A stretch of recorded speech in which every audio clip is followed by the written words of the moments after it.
교인들에게 좋은 일들이 생겨야지 좋은 일이 생기지 못하면 그것은 목사의 믿음 없음을 반영하는 것이라고 생각하는 것입니다. 목사가 누구 집을 신방한 다음에 그 집에 좋은 일이 생겨야지 그러지 않고 목사님이 다녀가신 다음에 나쁜 일이 생겼다. 그러면 그것이 우연한 일이라고 하더라도 사람들의 마음이 그렇지가 않습니다. 목사가 기도가 부족한가 보다. 은혜가 없나 보다. 이렇게 생각하는 것입니다. 반대로 교인에게 좋은 일이 생기면 그게 목회자와 아무런 상관이 없는 우연한 일이라고 할지라도 그래도 목사의 체면이 서고 또 영적인 권세가 섭니다. 그러니 엘리야가 사르밧 과부의 집에 우거하는 동안에 비록 기적이 일어나기는 했지요.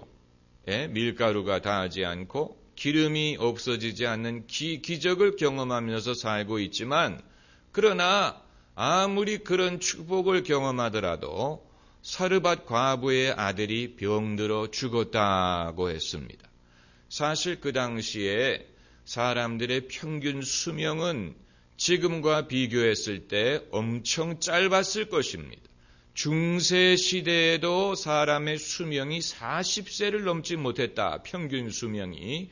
중세가 그랬다면 이 주전 지금으로부터 3,000년 전에는 얼마나 사람의 그 수명이 짧았겠습니까? 그러니까 이 사르밧 과부도 자기 남편도 일찍 죽었는데 그 아들이 병들어 죽은 것은 사실 엘리야와 아무런 상관이 없을 수 있습니다. 그러나 사람의 생각이라는 것이 그런 것이 아닙니다. 그러다 보니까 자기 아들이 죽었을 때 사르밧 과부가 제일 먼저 한 것은 그것은 엘리야와 연결시킨 것입니다.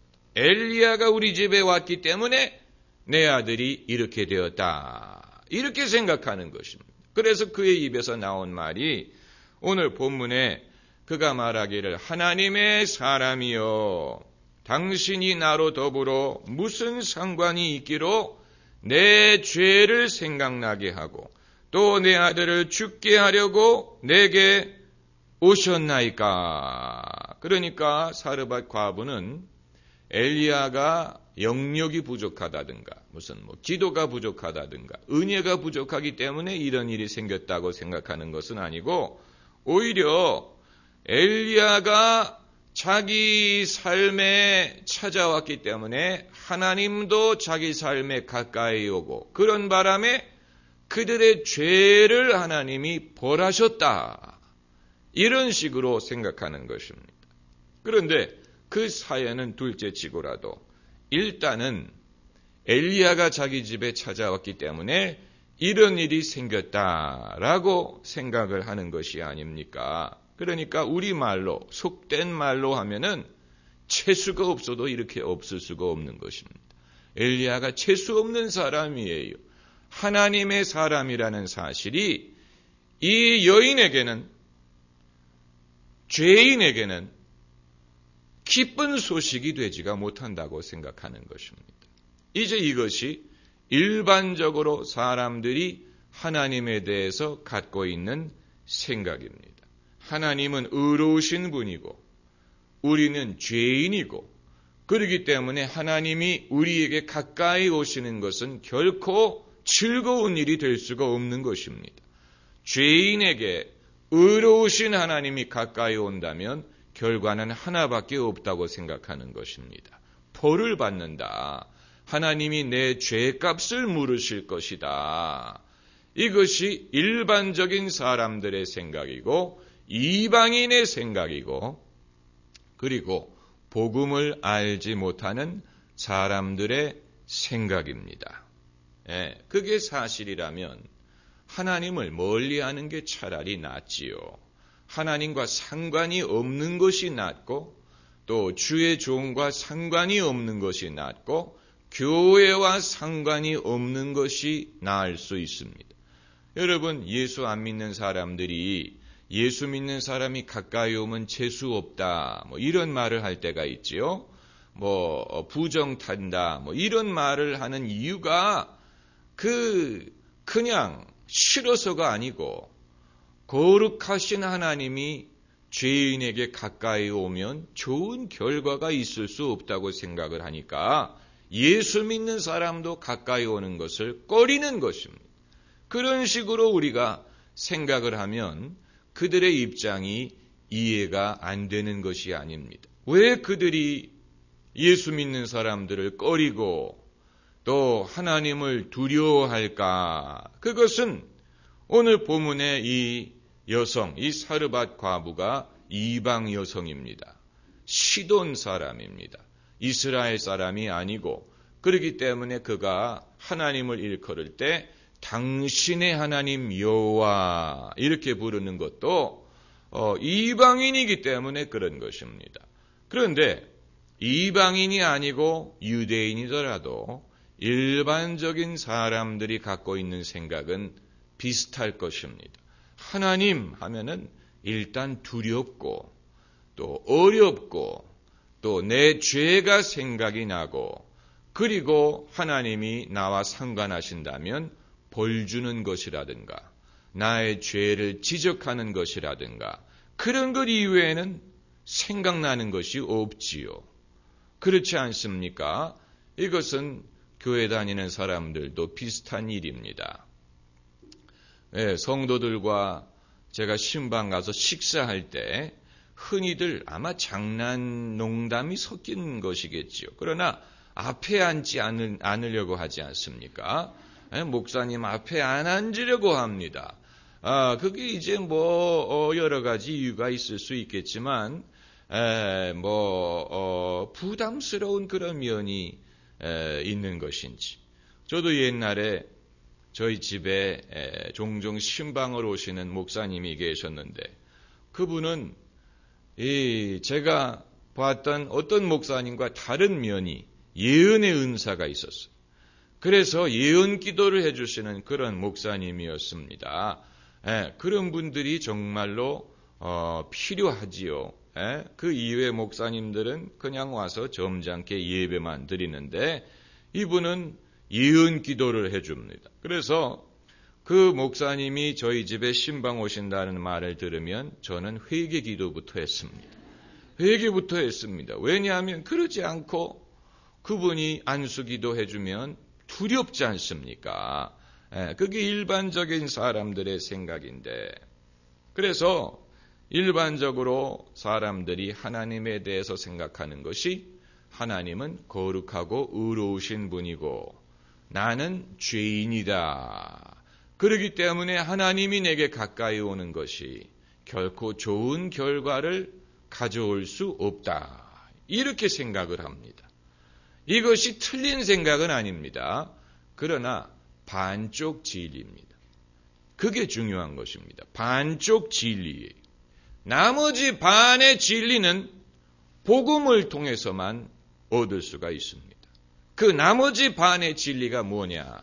하나님은 의로우시지만 동시에 죄인들을 사랑하신다는 사실입니다. 할렐루야. 하나님은 의로우시고 우리는 죄인이지만 하나님이 우리를 사랑하신다는 사실이고, 우리를 벌 주기를 원하지 않고 우리가 멸망하는 것을 기뻐하지 않고 우리가 영생 얻기를 원하시고 영생 얻게 하기 위하여 독생자를 보내주셨다는 사실입니다. 그러니까 하나님의 의도와 소원만을 보여주는 게 아닙니다. 복음은 하나님이 우리가 멸망하는 것을 원치 않고 우리가 벌 받는 것을 원치 않는다라는 하나님의 소원만을 말하는 게 아니고, 그것을 이루게 하기 위하여 하나님이 구체적으로 행하신 일, 다시 말하면 독생자를 보내주셔서 그 독생자를 믿는 사람이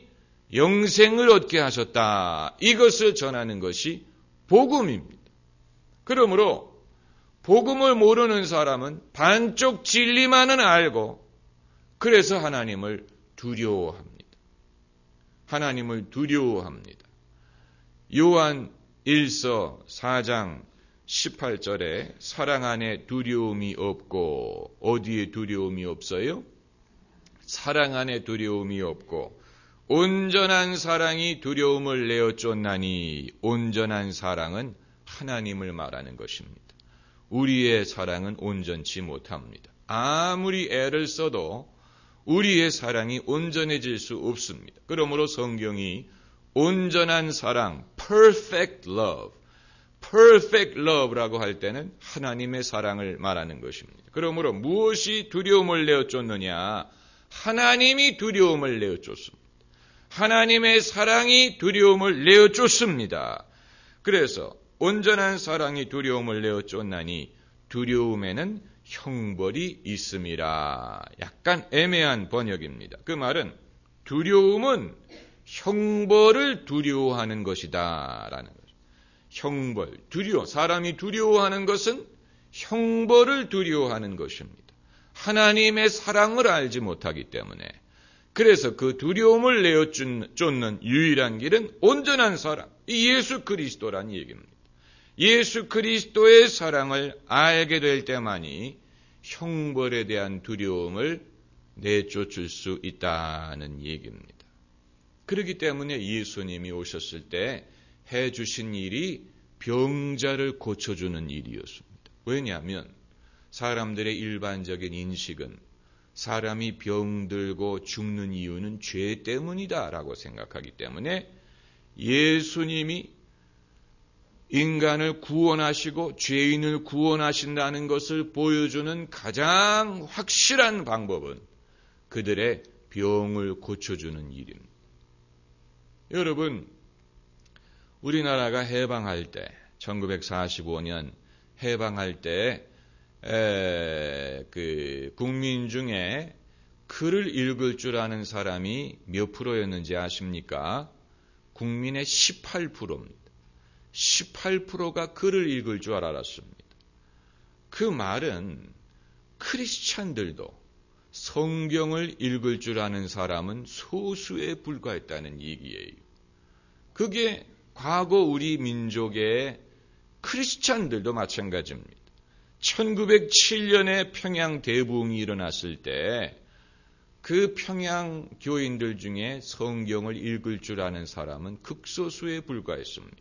목회자들 중에도 성경 제대로 못 읽는 사람들 많았습니다. 그러니까 그들이 무슨 성경 말씀을 읽고 은혜를 받고 이런 차원이 아니었다는 얘기입니다. 그러니 지금 20세기에도 그랬으니 과거에는 오죽했겠습니까? 예수님이 오셨을 때 예수님이 사람들과 신학적인 토론을 통해서 하나님의 사랑을 증거하는 것은 불가능했을 것입니다. 일단 사람들이 신학이라는 개념이 없고 신학적인 토론을 할 수 있는 그런 준비와 여유가 없습니다. 그렇기 때문에 그들에게 가장 확실하게 하나님의 나라가 그들에게 임하고 구원이 그들에게 임하는 것을 증거할 수 있는 길은 병든 자가 낫는 것입니다. 병든 자가 낫는 것을 볼 때 그들은 그것을 하나님의 사랑, 구원, 또 천국과 동일시했어요. 그렇기 때문에 병자들이 난 것은 병이 난 것뿐만이 아니고 죄사함을 증거하는 것이고 하나님의 사랑을 증명하는 것이었습니다. 그렇기 때문에 기적이라는 것이 예수님의 사역에는 절대적으로 필요한 것이었습니다. 사도들도 마찬가지고. 그런데 사도 바울의 시대가 되었을 때는 훨씬 더 사도 바울의 서신에는 훨씬 더 신학적이고 철학적이고 또 이론적인 그런 면이 많이 발달한 것을 보면 사도 바울의 서신을 읽을 만한 사람은 그 정도의 사고가 가능했다는 얘기입니다. 예수님은 책을 쓰신 것이 아니고 구두로 말씀을 전하셨죠. 거기에는 차이가 있습니다. 예수님은 책을 쓰지 않았어요. 예수님은 글을 읽고 쓸 줄 알았습니다. 그 증거가 어디 있느냐? 누가복음에 안식일에 예수님이 회당에서 이사야서를 읽으셨다는 구절이 있고, 또 성전에서 이 간음한 여인을 잡아왔을 때 예수님이 땅에다가 글을 썼다는 것을 보면 예수님은 글을 읽을 줄도 알고 쓸 줄도 알았습니다. 그러나 예수님의 양들은, 갈릴리의 그 평범한 사람들은 성경을 읽을 줄 알았을까? 또 어떤 신학적인 그런 사고가 있었을까? 없었을 것입니다. 그렇기 때문에 예수님은 가장 쉬운 방법으로 그들에게 말씀하셨습니다. 그게 바로 비유입니다. 비유. 스토리를 만들어서 마치 드라마처럼 옛날 이야기하는 것처럼 씨 뿌리는 자의 비유, 잃어버린 동전, 잃어버린 양, 잃어버린 아들, 예수님이 수많은 스토리를 만들어서 천국의 비밀을 비유로 말씀하시고, 그리고 또 하나 하신 것이 귀신을 내쫓고 병든 자를 고친 것입니다. 예수님이 귀신 내쫓은 것은 천국이 임하는 것을 보여준 것입니다. 20세기에 이르러 신학자들이 그것을 다시 발견합니다. 그래서 천국 신학, Kingdom Theology, 천국 신앙에서 중요한 그 단서를 제공하는 예수님 말씀이, 내가 하나님의 손가락을 힘입어 귀신을 내쫓는 것이면 천국이 이미 너희에게 임하였느니라. 이게 마태복음과 누가복음에 있는 말씀인데, 마가복음과 누가복음인지 누가복음에는 분명히 있습니다. 예수님이 내가 하나님의 손가락을 힘입어, 또 내가 성령에 힘입어 귀신을 쫓아내는 것이면 하나님 나라가 이미 너희에게 임하였느니라. 그러니까 예수님이 귀신을 쫓아내는 것이 하나님 나라가 임한다는 증거라는 얘기예요. 그것을 보여주기 위해서라도 예수님은 귀신을 내쫓고 그리고 병자를 고치신 것입니다. 그러니까 지금 이 사르밧 과부와도 예수님이 아니고 엘리야가 신학적인 토론을 할 수는 없어요. 당신은 하나님을 부분적으로만 알고 있다. 당신은 하나님의 무서운 면, 의로운 면만을 알고 있는데 하나님에게는 의로운 면만이 아니고 사랑과 긍휼과 은혜가 있습니다. 이 말은 사르밧 과부에게 도움이 되지 않습니다. 사르밧 과부에게 도움이 되지 않습니다. 이것이 이제 우리가 복음의 진리를 전할 때, 우리가 말로만 사람에게 진리를 전하려고 할 때 갖는 고민입니다. 사람들은 지금 병들고 가난하고 또 환난이 있고 근심이 있고 이런 실질적인 문제를 갖고 있는데 내가 전할 수 있는 것은 말밖에 없어. 하나님이 당신을 사랑한다. 예수님이 우리의 죄를 속한다. 우리가 전할 수 있는 것은 말밖에 없는 것처럼 느껴질 때 우리가 참 마음이 답답하고 무력함을 느끼게 되지요. 그렇기 때문에 우리가 기도해야 되는 것입니다. 하나님이 함께 하셔서, 함께 역사하셔서 내가 말로만 복음을 전하게 하지 마시고 따르는 표적으로 말씀을 확실히 증거할 수 있게 하여 주시옵소서. 내가 복음을 전할 때 사람의 권하는 말로만 전하지 말고 성령의 능력과 나타남이 있게 하여 주시옵소서. 이것은 우리 모두가 기도해야 되는 것입니다. 단 그렇다고 해서 반드시 기적이 일어나야만 하나님의 역사가 되는 것은 아니에요. 그런 어떤 강박관념으로부터 우리는 자유해야 됩니다. 기적이 일어나든 어떤 역사가 일어나든 그것은 결국은 하나님이 정하실 것입니다. 할렐루야. 하나님이 정하실 것이지 우리의 의사대로 되는 것은 아닙니다. 우리가 하나님이 아니에요. 우리가 하나님이 아닙니다. 당연히. 그렇기 때문에 우리가 결정할 수 있는 게 아니에요.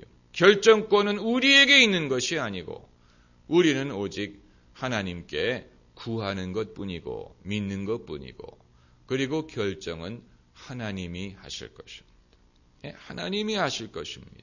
우리가 울어도 못하고 착해도 못하고 우리의 소원으로 되는 게 아닙니다. 이것은 하나님이 하시는 것입니다. 요한복음 3장에 너희가 바람이 부는 것을 알지만 어디서 오는 것을 알지 못하는 것처럼 성령으로 난 자마다 이러하니라. 성령이 하시는 일을 우리가 경험하지만 그러나 성령이 어떻게 역사할지는 아무도 몰라요. 아무도 몰라요. 성령은 당신의 뜻대로 움직이시고 역사하십니다. 네? 오늘 예배 중에 누가 성령의 감동을 받을지 아무도 몰라요.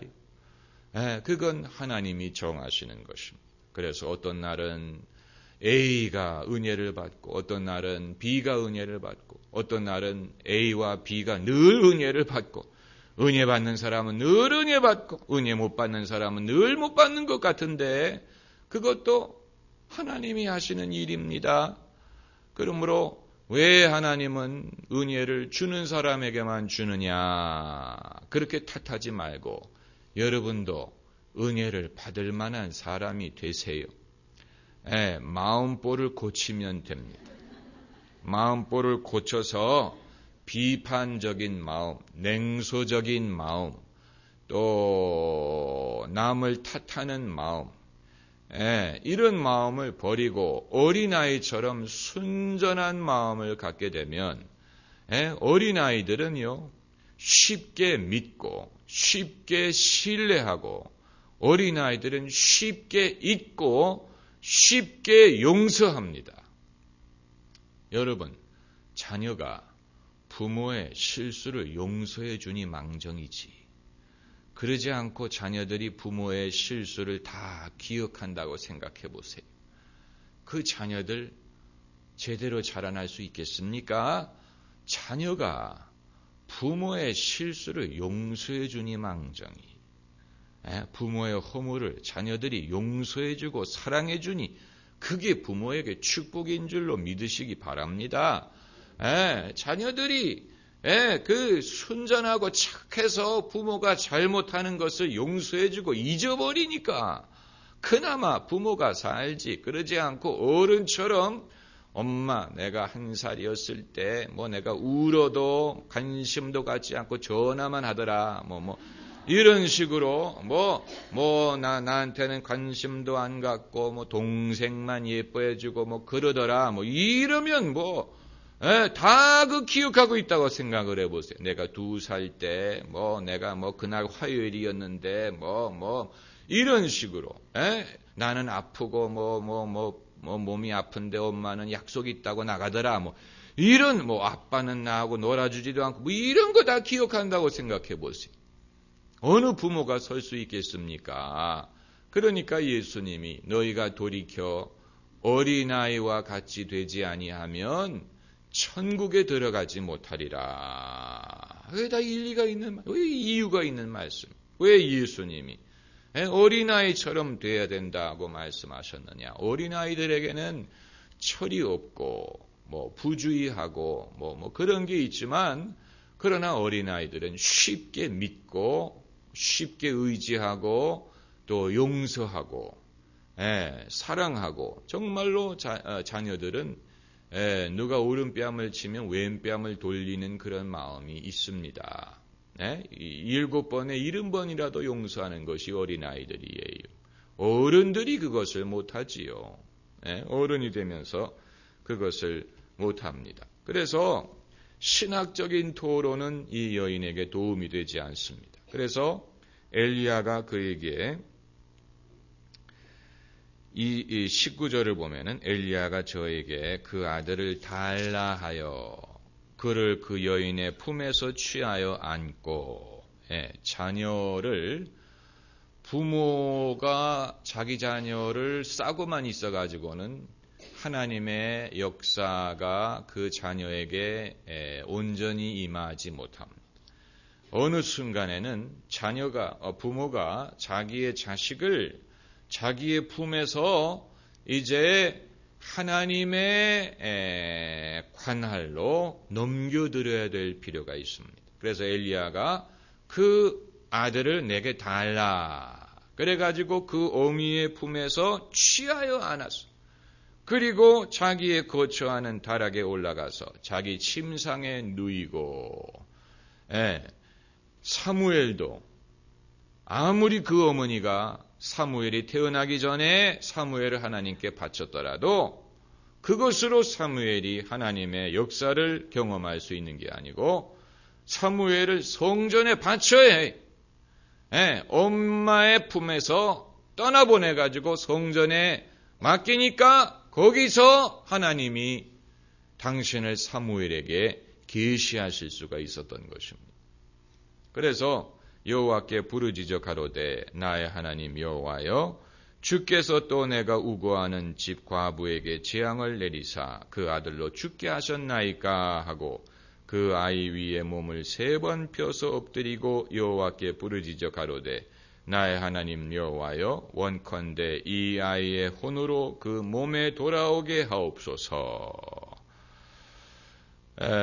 이것은 이제 안수만으로는 효과가 없고 완전히 이 엘리야 안에 계신 하나님, 엘리야를 통해 역사하시는 하나님이 그 아들에게 전달되게 하기 위하여 엘리야가 그 위에 몸을 3번 폈다 그랬어요. 그래서 혼이 돌아오게 해달라. 그랬더니 여호와께서 엘리야의 소리를 들으심으로 그 아이의 혼이 몸으로 돌아오고 살아난지라. 할렐루야. 혼이 돌아왔어요. 혼만 돌아오면 안 돼. 몸이 나아야지요. 몸은 여전히 병들었는데 혼만 돌아오면 다시 고통이 시작됩니다. 안 그렇습니까? 몸이 병들어 죽었기 때문에 혼이 떠나간 게 아닙니까? 그러므로 혼만 돌아오면 안 되고 몸이 나아야지. 나사로도 무덤에서 일어났는데 그 병이 나아야지요. 그러지 않고 병은 그대로 있는데 살아나면 그건 인생이라고 볼 수 없는 것입니다. 그래서 엘리야가 그 아이를 안고 다락에서 방으로 내려가서 그 어미에게 주며 이르되 보라 내 아들이 살았느니라. 여기에는 감격도 있고 감사도 있고 놀램도 있고 그렇지만 그 이면에는 약간 뭐가 있냐면 거 봐라. 약간의 으쓱되는 것이 있습니다. 네가 함부로 하나님을 원망하지 말고 함부로 하나님의 종을 원망하지 말라. 그런 하나님이 나를 내 보는 앞에서 내 영적인 고난을 세워주셨다. 이런 의미가 담겨 있습니다. 그래서 봐라 내 아들이 살았느니라. 여인이 엘리야에게 이르되 내가 이제야 한번 따라해보세요. 이제야. 과거에도 기적을 경험을 했는데 그러나 그때는 엘리야를 하나님의 사람으로 인정하지 않다가 이제야 당신은 하나님의 사람이시오. 당신의 입에 있는 여호와의 말씀이 진실한 줄 아노라. 여러분 일반적으로 사람들, 교인들이 목회자의 영적인 고난을 인정하는 것이 이렇게 어렵습니다. 이제야 이런 일을 겪어야 그때 정말로 당신이 하나님의 사람이군요. 정말로 하나님이 당신과 함께 하시는 것을 내가 알겠습니다. 하고 고백을 하는 이것은 주의 종에 대한 신뢰 회복뿐만이 아니고 하나님에 대한 신뢰의 회복이 되는 것입니다. 할렐루야. 기도하십시오.